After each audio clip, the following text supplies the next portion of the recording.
Hey everyone, welcome to Grinderslive here on RotoGrinders. I'm Stevie TPFL here to break down this nice little 7-game baseball slate on Draftkings, 5-game slate over there on FanDuel. I'm joined by my buddy Keith Easter. I probably said it wrong again, but I'm getting there. You guys know him as Eyes819. How's it going, my friend? Good. Got a fun little slate here. I think we got some good spots to attack, so excited to talk about it. Yeah, this is a fun day for me to be on Grinders Live because I feel like on the morning grind today, I was talking about ownership a lot because I do think like this slate is going to be a little ownership driven for me. So I'm actually kind of glad that like I'm able to come back and do the afternoon show and talk about the slate even more. So excited to break this one down. Pumped to be working with you again. And hey, you'll be on the morning grind tomorrow too. So get to work with you twice in the really short period here. Yep. We're going to go position by position for you guys today. We'll answer questions at the end. We should have plenty of time to do that. I'm going to, just kind of highlight some stuff as we're going in Lineup HQ as well, give away some freebies. So let's do all that.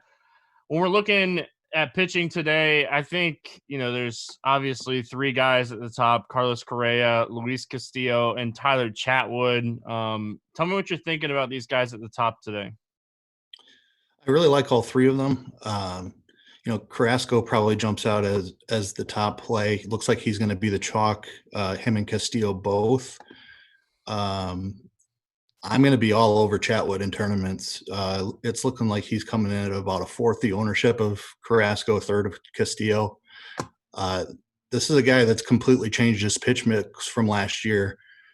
He basically ditched what was a horrible four-seam fastball where he had no idea where it was going, and he's now deploying a cutter that is looking really good, looking almost elite.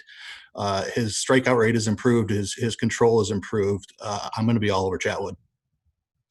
Yeah, like I was noticing that when I was like doing my research earlier. Like I already liked Chatwood a lot, but I noticed like he's even throwing his sinker more. So like I like pitchers that use sinkers because I always feel, I don't know if it's just me, but I always feel like they could get out of like trouble endings a little bit easier. Like, oh, this guy throws a sinker. All right, well, here's a double play because he's going to pitch to ground balls when he's not striking people out. So, and like people don't throw good cutters. Like we're starting to see more and more people like add the cutter to their pitch repertoire. So, I'm with you on Chatwood. As far as Luis Castillo goes, he profiles amazing against this team.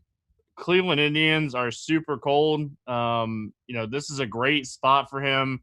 We're looking at, pretty solid, top end ownership on him today. Almost 32%. So what's interesting is Carrasco and Luis Castillo are not on the FanDuel main slate because they start with the 7:00 games. So, that's where I think like Chatwood will be a lot more higher owned over there compared to like on DraftKings where we see him at almost a third of the ownership. So, and like the other good thing about like Chatwood that like you'll see is like projection models. And I'm glad that Garrett Mendenhall actually said this in YouTube chat because projection models are not going to start accounting for two starts of a guy throwing a different pitch. So they are going to be, excuse me, a little bit low on today's slate for Chatwood because they really haven't caught up to the new pitches that he's throwing. So it's a 60-game season. It's going to be a quick season. We're going to be dealing with small sample size all year. So I'm okay with like, all right, I've seen two starts. I see that he's going to use it a lot. Like, let's just roll it. Let's talk Carlos Correa because I talked about Luis Castillo, you talked about Chatwood. Let's talk Carlos Correa here. Going up against Cincinnati in Cleveland. What are your thoughts on Carrasco? Yeah, I really like him. I knew who you meant. This Cincinnati offense looks like it's going to be strong. They're kind of off to a bit of a slow start.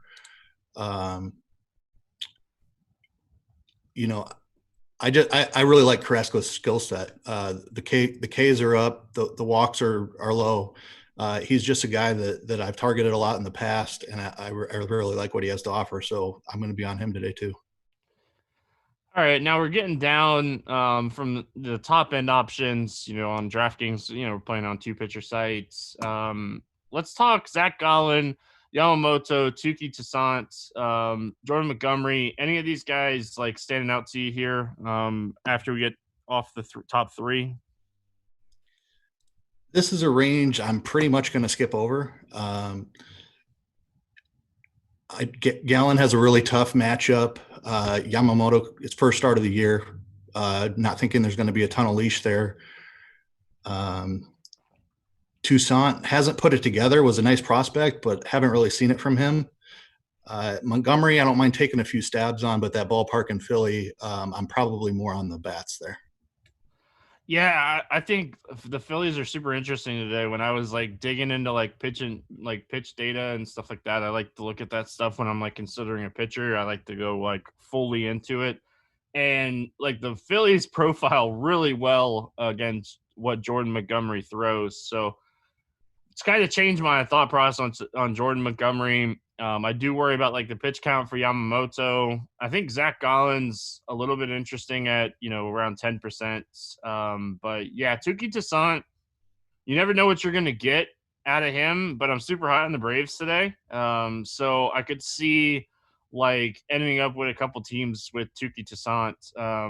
I really haven't settled on like any type of build today, which is really weird for me. Before a show, I usually have most of my teams done, but earlier start and I'm still like struggling. I do think like we're gonna see really big ownership on like Josh Lindblom and Nate Pearson in this like range going down.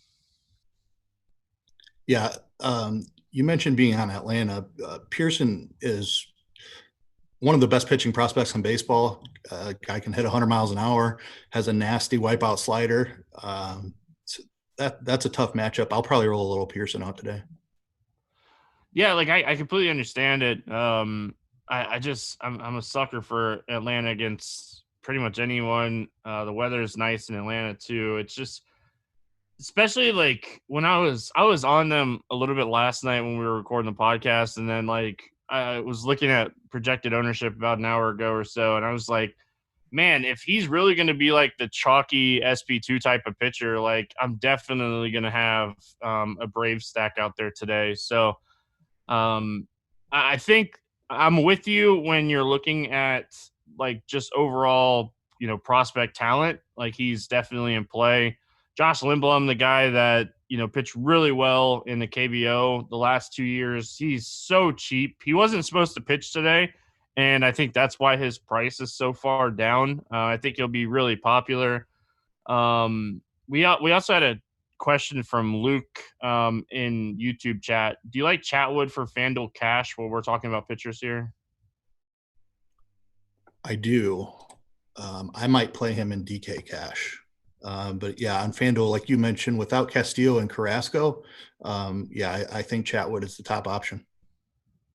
Yeah, because like there's so many cheap bats on FanDuel, it's really easy to make it work with Chatwood. I don't think you have to go down to like a Lindblom on FanDuel. I think it's really easy to make it work with Chatwood. So personally, I'm with Chatwood as well. Is there any of these other pitchers that you wanted to talk about? I think Gio Gonzalez is worth mentioning. The Brewers lineup is like when we pull up like Plate IQ and we look at like this Brewers lineup, like there's nothing there's nothing that scares you when you're looking at like Plate IQ with these guys.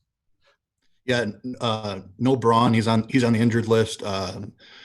Kane opted out of the season, so yeah, the lineup is really watered down. On top of that, Yelich has just been off to a horrid start this season. He's going to hit eventually, but not sure it's going to be tonight. So Where's yeah, his I don't protection mind though? Gio. Like Yeah, exactly. it's like this lineup, like obviously Hera has shown glimpses of being a really solid hitter. Garcia has been good in the past years, but like, where is Yelich's protection in this lineup? Like, I don't have to pitch to Yelich. Like, I'm going to throw him everything down and away, and if I walk him, I walk him because I'm not afraid to face Garcia. So I'll have some exposure to Gio Gonzalez today. It's never fun playing Gio Gonzalez. You never want to play Gio Gonzalez, but in this matchup, I think you have to look at him because honestly, this lineup is kind of trash. I agree. I'll have some as well. Yeah. Let's move on. Is there any other pitcher? You mentioned Lindblom just because of the price and to fit in some high price stacks. I'll have a little bit, probably be under the field on him. If you want to take a stab on LeBlanc, Miami doesn't have a great offense either. I don't hate that. He's cheap too. He stinks though. He's so bad. Like, I would play Zach Eflin at 5% instead of playing Wade LeBlanc at 15%. Because at least like Zach Eflin is decent against right-handed bats, but like Wade LeBlanc stinks. I'll take the Double-A Marlins against Wade LeBlanc. Keith, you go hit against him. Like, I'll put you in the box against Wade LeBlanc, and you can hit against him. Like, the dude is the definition of a soft toss and lefty. I don't think he tops like 87 most of the time. Like, He is a guy you can really hit.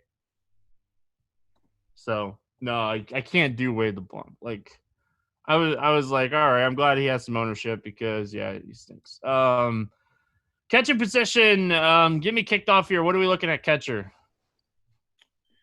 I think Real Muto is the top option in the high range. I really like Grandal as well. If you're looking for something a little bit cheaper, I'm looking at Caratini on the Cubs. Yeah, I think Yasmani. We're looking at a pitcher that could potentially be popular in Josh Lindblom, and Yasmani Grandal is just a guy that can crush anything. I'm a fan of Yasmani Grandal against the guys that typically throw a little harder. Like, this guy doesn't throw as hard.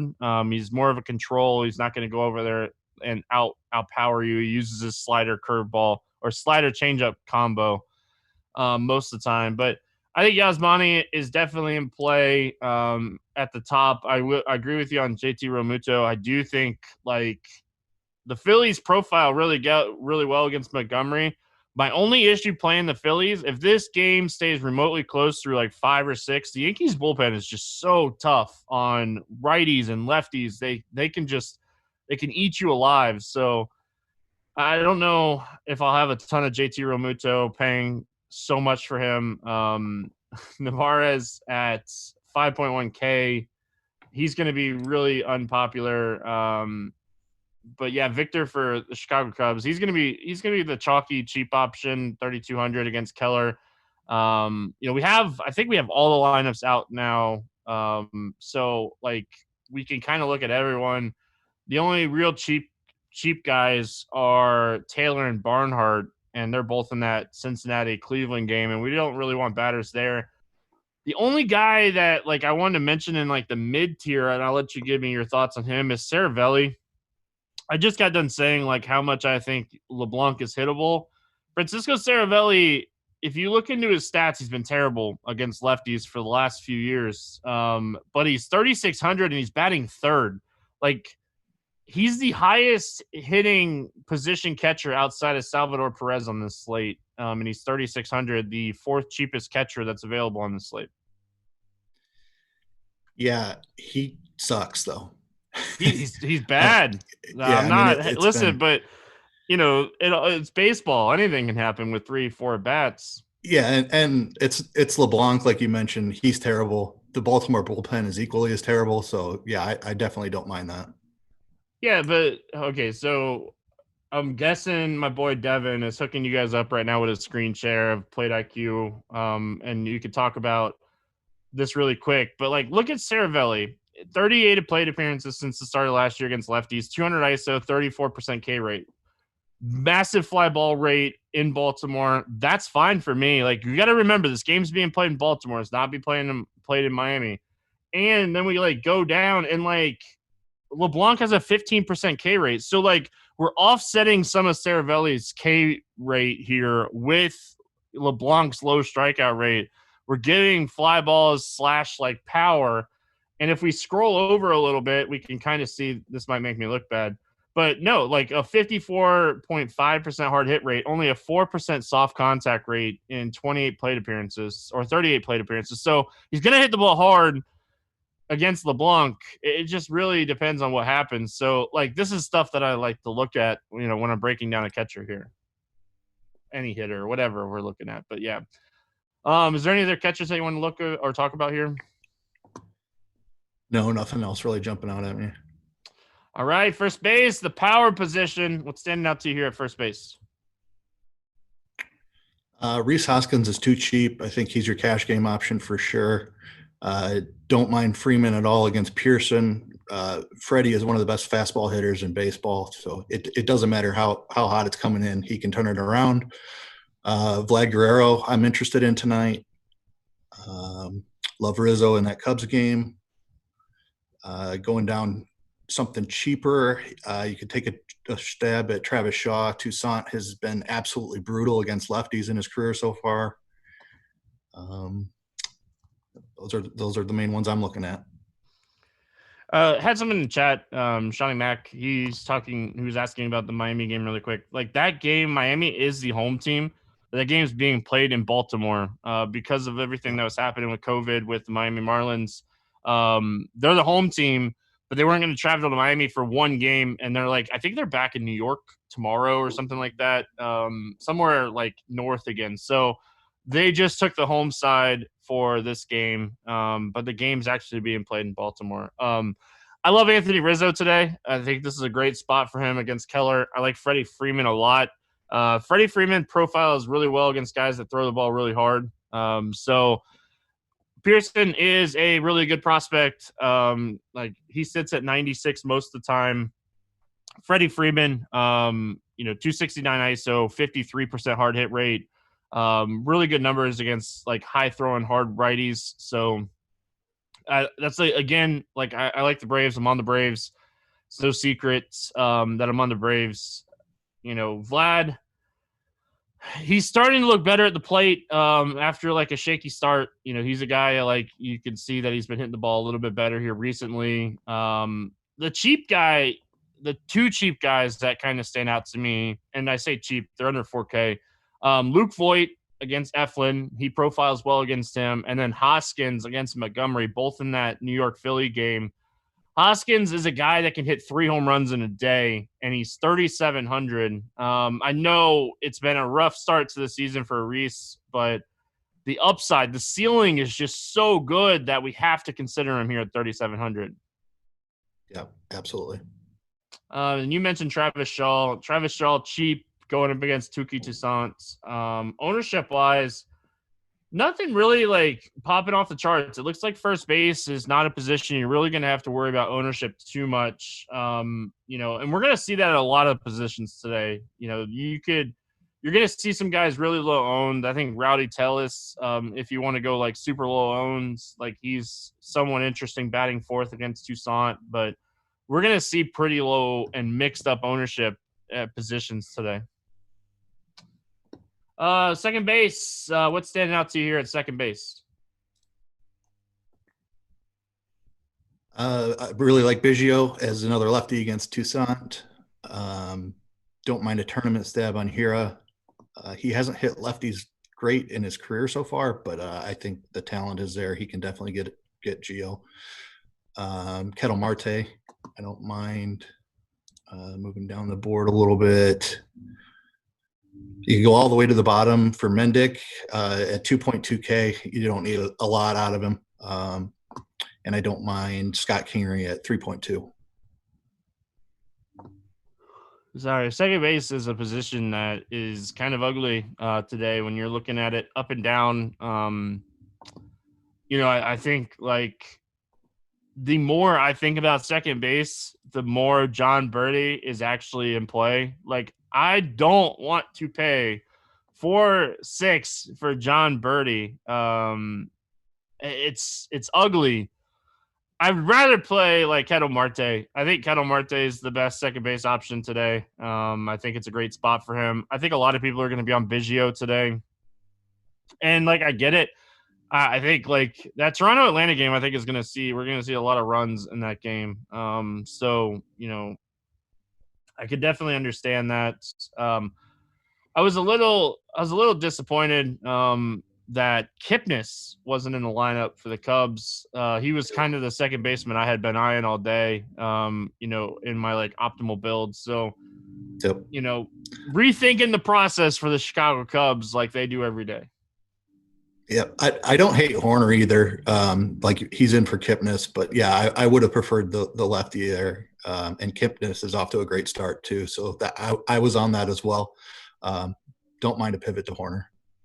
Yeah, the good thing about Horner is like, he's probably not going to get pinch hit for here. They would have started with Kipnis if they were going to, play the matchups here. So he should get, all 9 innings here. And like, if you're on the Cubs, you don't really expect Keller to go deep anyway. So like, he could easily get a lefty out of the bullpen in a couple at bats. So I definitely think at 2.8K, second base and shortstop eligible, he's definitely in play here. So I'm going to have a Cubs stack or two. So like, let that be known that I do like the Cubs today. So anything else at second base that we should mention? Jose Altuve, I guess if you're like stacking Houston, he's in play. He's just so expensive. And Gallen's actually been decent against righties.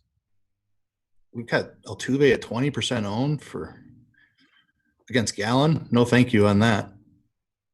Yeah, I think Astros are going to be a popular stack today. Like, just because we don't have Coors, we don't have the Dodgers, we don't have the Red Sox, the teams that people like to stack. The Yankees are on the slate. They'll be a team that people are really high on. So, and like no DJ LeMahieu. So like, when you're building Yankee stacks, you gotta have a second baseman. So. Moving on, third base. Give me your third base outlook here.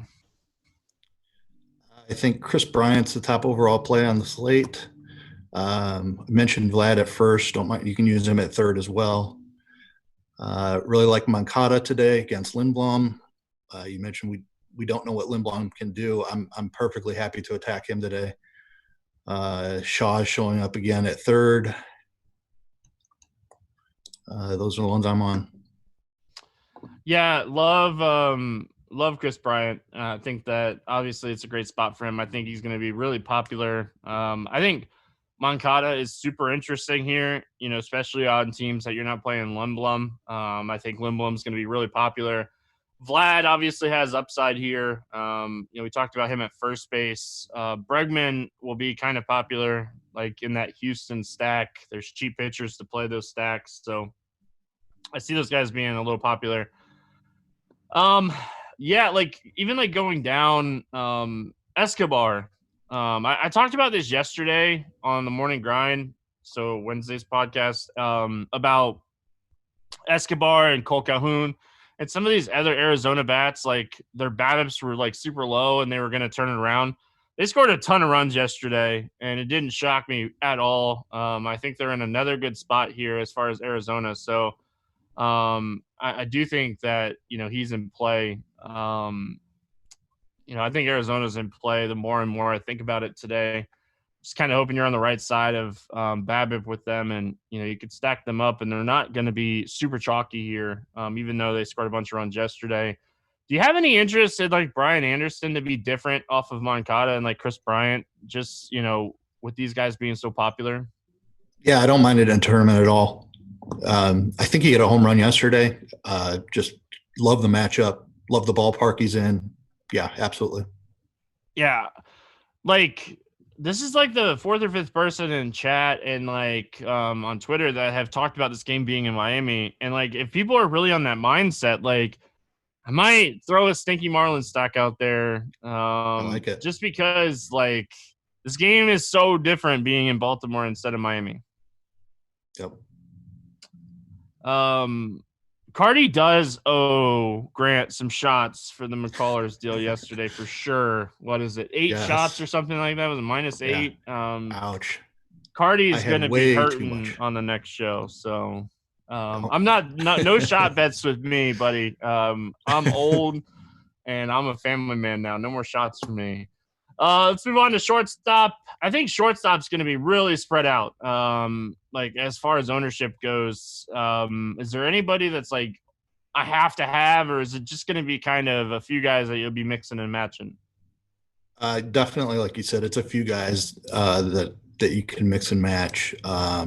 Bichette at the top, I think Baez is a great play as well. Torres is going to be owned. I think I prefer Bichette or Baez to Torres. Don't mind taking a stab at Correa, but I'm not on the Astros really today against Gollin. We saw Gollin hold down the Dodgers in his last start, so I'm kind of staying away from Astros today. We mentioned Horner at second. He's really cheap. I like him at short as well.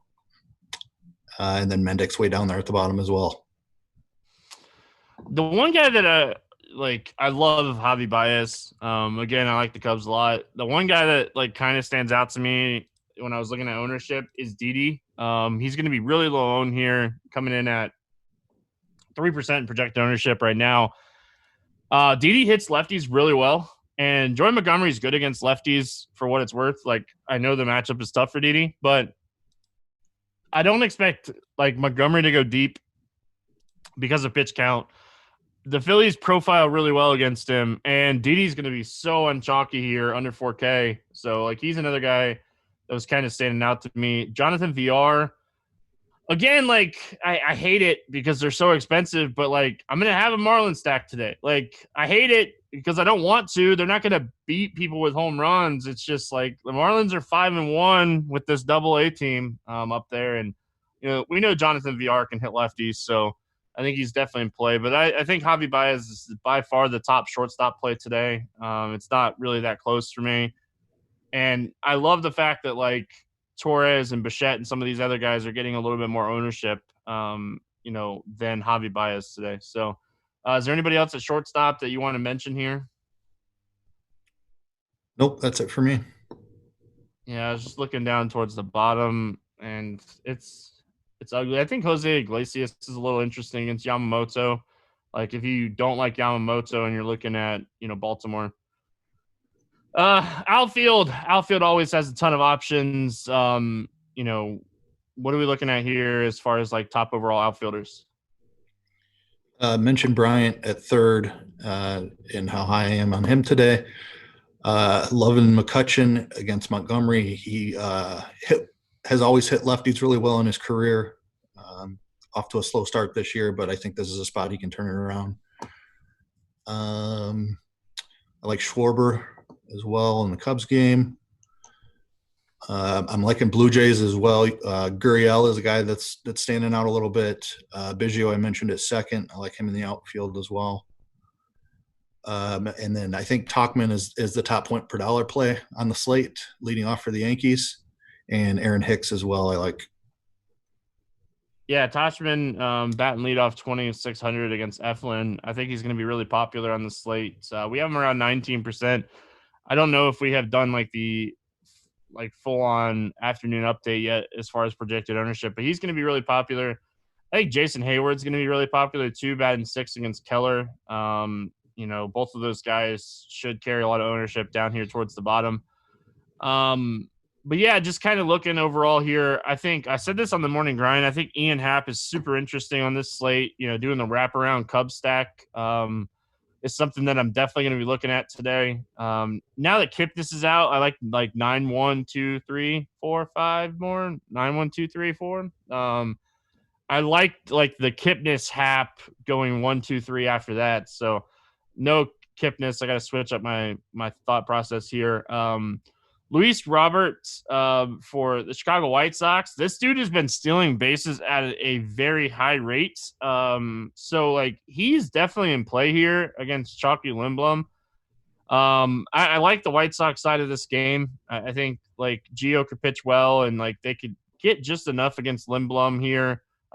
Hicks, Bryant, Schwarber, all these guys towards the top are in play. I think Bryce Harper would be super low owned against the lefty-lefty matchup, and Bryce hit a home run yesterday. He's a streaky hitter. Yeah, I think, that's definitely an interesting spot. Love that for tournaments. Yeah. Any of these low-owned outfielders that like are standing out to you? Anybody's like ownership, like you're like, oh, I was thinking he's going to be a lot more. The White Sox look lower on than I kind of expected them to be. It's especially Robert and Eloy Jimenez. We got Robert up at 15%, Eloy down at 10. He's got a ton of power. I like that today. Yeah, the guys I was thinking of were David Peralta and Cole Calhoun. Like, we're seeing a common trend here. Like, Arizona is just not going to be popular today. So, like, it's really like putting me more onto an Arizona stack than I originally had wanted. And I'm someone that plays like 3 teams on each site.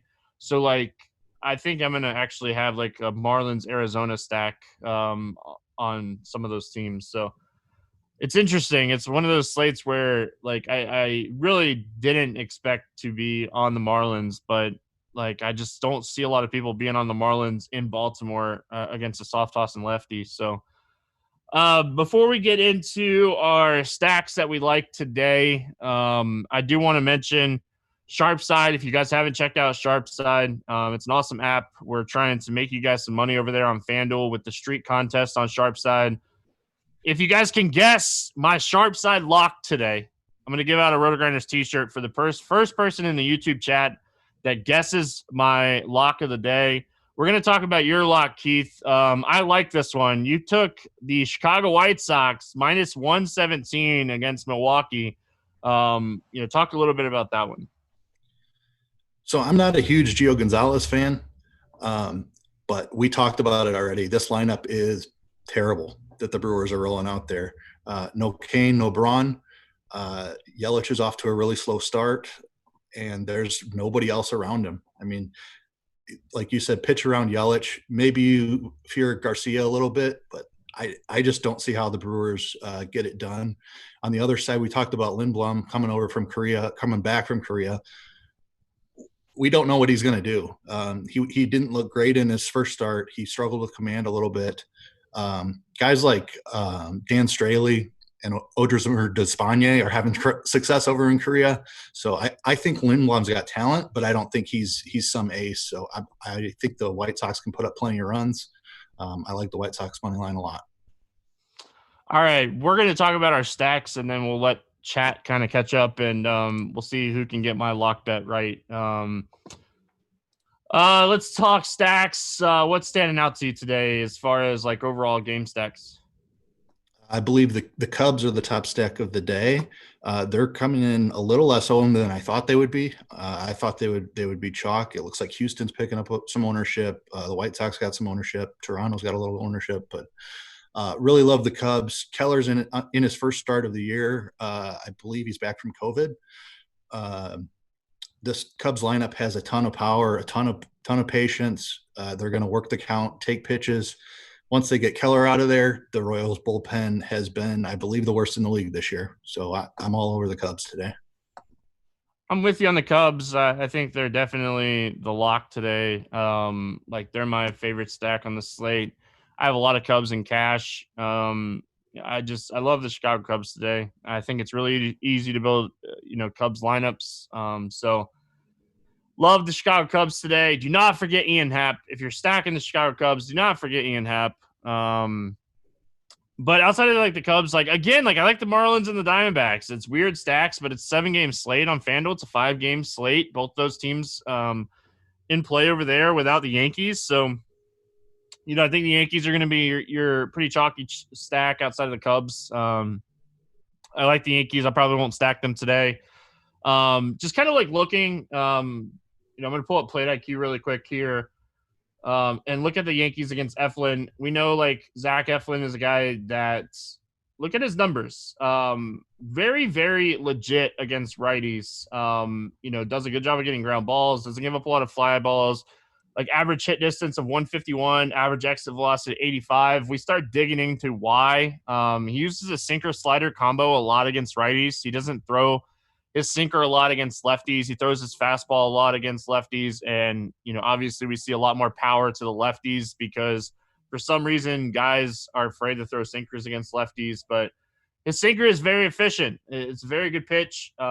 He does a lot of ground, like 60% ground balls on his sinker since the start of last season. We dig into like the Yankees against sinkers, and they have decent numbers against sinkers. Like Luke Voight, that was one of the reasons that I liked him, but he has like a 61% ground ball rate against sinkers. So like, do I like the Yankees today? Yes. Do I like the Yankees at their ownership? No. I think like Zach Eflin can have a good enough game that you don't see them crush him enough to be like the optimal stack on the slate. Yep, I'm with you there. I'm actually on the other side of this game. I love the Philly stack today. You mentioned how they profile. They've absolutely crushed lefties. 221 ISO last year against them. 368 WOBA. I like Jordan Montgomery as a pitcher. I think he's got talent. But this ballpark is conducive to home runs, and the Phillies have a ton of power. All right, let's get into some home runs. Before we do that, it is the Braves money line. So Luke, is it Heptis? Reach out to me on Twitter, over there at CVTPFL on Twitter, and send me a DM, and we'll get you set up with a RotoGrinders t-shirt. It is the Braves money line for my streak lock bet. I'm at 1. I totally played the Milwaukee line yesterday. I talked about on the podcast and forgot to hit the lock button and missed out on that. So I would be at 2. But hey, it happens. And we move on to today. Give me an expensive home run. Give me a mid-range home run. And give me a cheapie home run today. Expensive. Let's go. Yasmani Grandal. The cheap one, what's that, under 4K? Nah, cheap one under 4K, mid-range in that 4 to 4 or 5. Cheap is definitely going to be Rhys Hoskins. And in the mid-range, give me Moncada. All right. I'm going to go Rizzo for an expensive home run. Talked about him on the podcast as my expensive home run already. I'm not going to change my mind on that. Really like him. My mid-range home run was taken. I was going to say Moncada too, but give me Cole Calhoun to hit the mid-range home run. And my cheapie home run today is Ian Happ. Multiple Cubs home runs. Again, love the Cubs today. I definitely would have taken the Cubs here today. If you guys have any questions, throw them in chat. We got about 10 minutes before we got to get out of here and make way for crunch time, where Kevin Roth will update on weather. Let's go kind of look over that really quick and see if there's any update. Looks like the weather is definitely getting better in Philly. The weather is not getting better in Baltimore, which kind of stinks. So hoping that we maybe get some updates on crunch time about Baltimore at Miami. So if you guys have any questions, throw them in chat. We had a question, is there a reason not to go back to Arizona today? I've talked about it many times. I think Arizona is very much in play here. Yep, I like it. Really low ownership. They crushed yesterday. They can do it again for sure. Chatwood, the best pitcher. We're both on Chatwood. Would you consider him the best pitcher today? I know you liked him a lot. I'm going to say he's the top scoring pitcher on the slate. Yep. Yeah, I like Chapman a lot, or Chatwood a lot. I think this is a great spot for Chatwood. Definitely playing Chatwood on FanDuel. On DraftKings, I'll have a good mix of Chatwood and Castillo. Those are the top 2 guys for me over there. And I might even have like a team with both of them. I think you can do both of them with maybe like Arizona or something, because it is kind of cheaper. So definitely like Chatwood. I'm with you on Chatwood. So yeah. Man, we're not getting a lot of questions today. Like I like days that we don't get a lot of questions. It means we covered everything so well that there's no questions. So we'll have to definitely pay attention to this Baltimore weather. Because I hate seeing orange anywhere in the weather report. Let's talk Weather Edge. Over there with Kevin Roth, Weather Edge is always awesome to look at. We see the Phillies-Yankees game kind of suppresses home runs a little bit with that weather. Indians and Reds, home runs are up a little bit. ERA is up a little bit. Nothing like crazy, standing out here. So like, it's not a day that like I'm going to put too much like thought into weather outside of like just making sure all the games are okay. Yeah, it like you mentioned, it's a great tool. It's a tool I look at every day. Those Wrigley win games, especially to see some of those numbers jump off the page when the wind's blowing out at Wrigley, and conversely when it's blowing in at Wrigley. So if there's a Wrigley game on the slate, I definitely look at that. And then warm weather games too. You can definitely see the change in home runs and total runs scored in the game. It's an awesome tool. All right, we had a couple of questions come in here, which is awesome. What do you think of Castillo and LeBlanc? LeBlanc, SP1 and SP2 on DK single entry. I'll let you take that question. I can't do LeBlanc, I don't think. I like Castillo today. I can't get on board Eflin either. So I would probably go down to Lindblom if you're trying to get an expensive stack in there. LeBlanc doesn't strike anybody out. We talked about the Marlins liking them a little bit. So, listen, not only now do we have some weather concerns there, like I'm on the Marlins. I can't like LeBlanc. Like I've talked so much crap about Wade LeBlanc on this show. Like I can't say, oh, play Wade LeBlanc. Don't do that. I'm not doing that. You could do it. I'm not playing Wade LeBlanc at 15% ownership. I don't care if he's facing the AA Marlins. Do you have any interest in the White Sox stack? I know we kind of talked about like you liking the White Sox. Do you like the stack today? I do like the stack, yeah. Especially Moncada and Grandal are standing out as lefties against Lindblom. Robert and Jimenez both have been hitting the ball really well. I like this White Sox offense. I'm on it.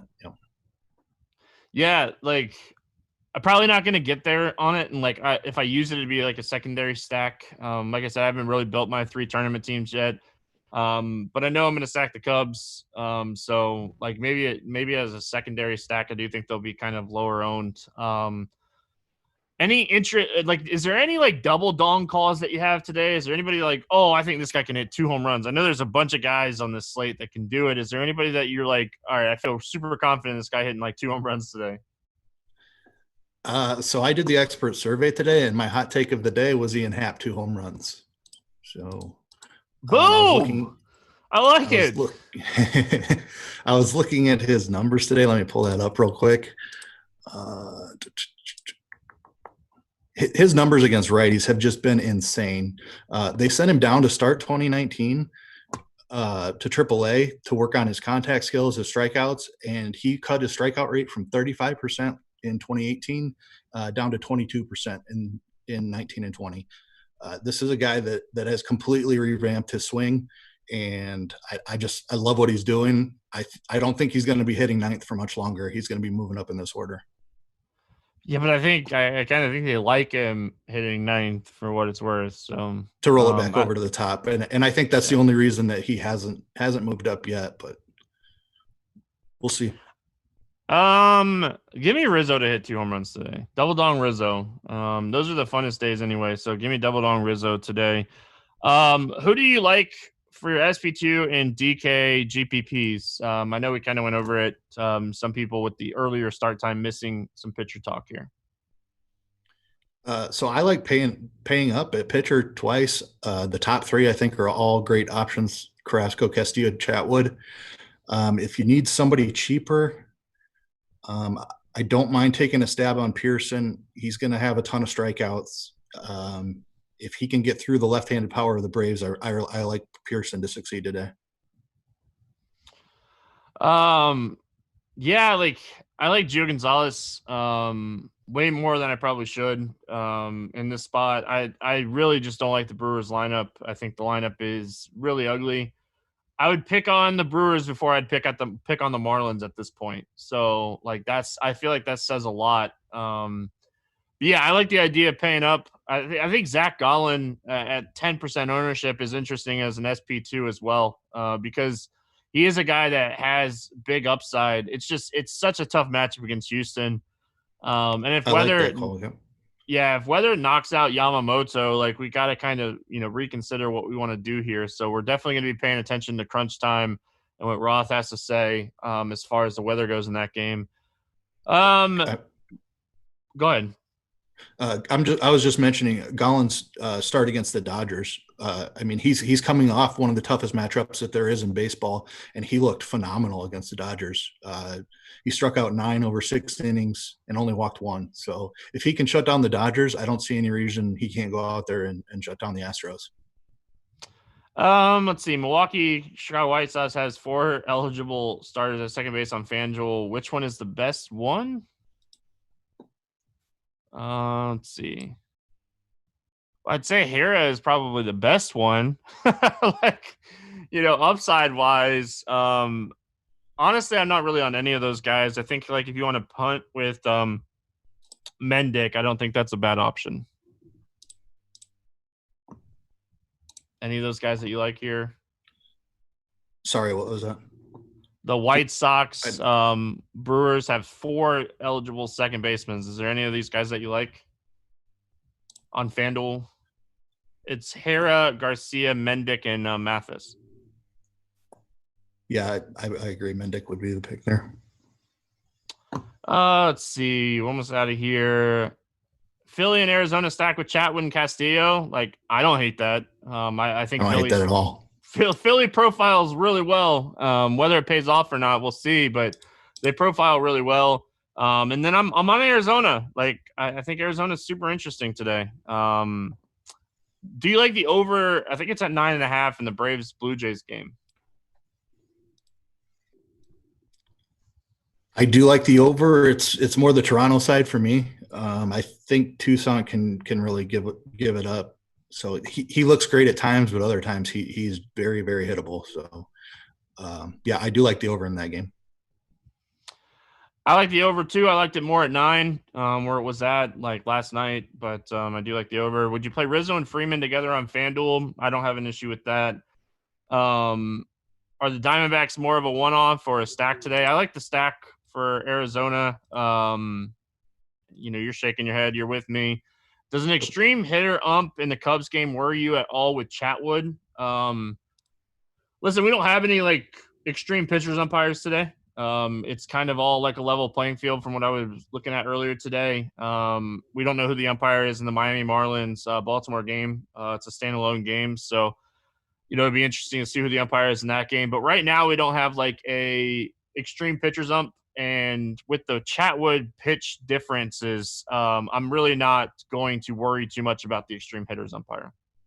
I was going to say the same thing. You just nailed it. It's all about swinging strikes with Chatwood. That cutter is just eating people up, and then he's playing the changeup off of it. The command is night and day from 2018 and 2019. As a Cubs fan, there was nothing more tilting on this planet than watching Chatwood take the mound and walk 6 guys in a start. But what we saw at the end of last year out of the bullpen and even in a couple spot starts, once he started deploying that cutter, his command has completely changed. He had no command of the 4-seam. It's looking like he has elite command of the cutter. So, all right, I'm going to do my best impression of Dean. Give me a hot take, something that just is going to jump off, something that's going to win someone the slate today. Mentioned the Hap call already.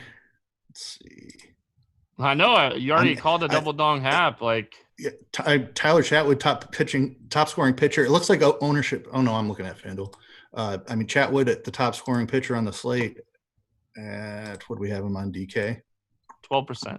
12%. That's I'm going to be at least double the field, probably triple the field on that. All right. Well, he is Keith. I'm Stevie. Eyes 819 will be on the morning grind tomorrow as well. Make sure you're checking out Crunch Time right behind us here for the weather update. Hope you guys enjoyed the show. Make sure you like over there on YouTube and subscribe. That way you can get these shows and videos as soon as they come out. A lot of content right now. Devin's working his butt off. Give him some love over there with the like and subscribe button. That's going to wrap it up here for the show. We'll see you guys next time.